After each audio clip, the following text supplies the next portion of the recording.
So today we are digging down on our PEACE acronym and getting a little deeper on each letter.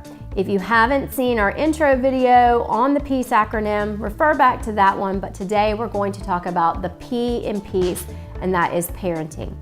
So what does the P in the PEACE acronym actually entail?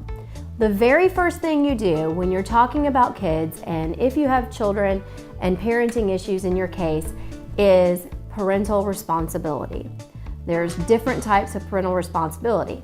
In most cases, in Florida, most likely if you're looking at this video, your case with your kids are going to fall into the category of shared parental responsibility.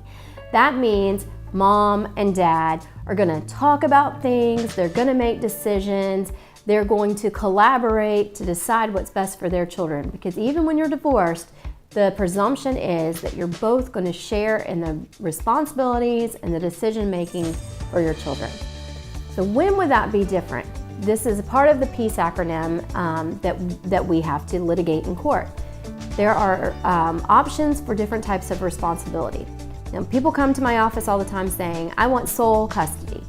We don't really have sole custody in Florida anymore, but we do have sole parental responsibility. What kind of case would be a case for sole parental responsibility?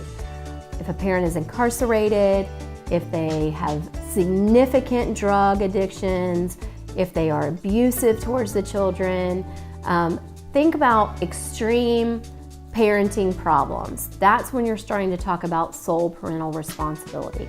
And that means one parent would make all those decisions essentially on their own. Now there's also a hybrid, and that is shared parental responsibility with one parent having ultimate decision making over certain aspects, or it could be over all of the aspects that are major decisions affecting the child. Education, health care, mental health, where they're going to go to school, what activities they're going to play, what's best for them. One parent would be the one making the decision if there's a dispute.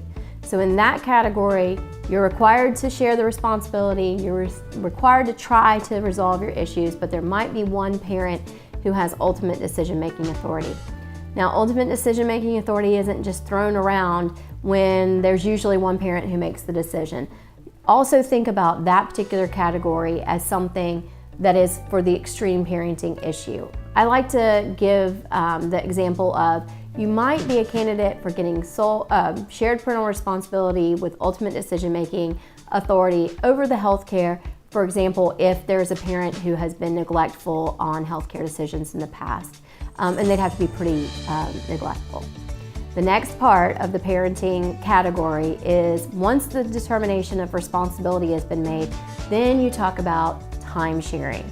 And this is the proverbial custody that clients are usually talking about when they're coming to me for a consult or for a case. That's how many nights does this particular child or children spend and with whom? So is there 50-50 time sharing? Is there 30% time sharing? Is there no time sharing? Is it supervised? Is it unsupervised? And that's the part of the parenting decision that has to be brought before the court. The court makes a decision on custody, time sharing, based on the best interest of that particular child. Every case is different. And the judges are required to look at how those cases might be different and what's best for this family and for this child. There's some other ancillary parenting issues as well, perhaps where the kids are going to go to school, whose district, things like that.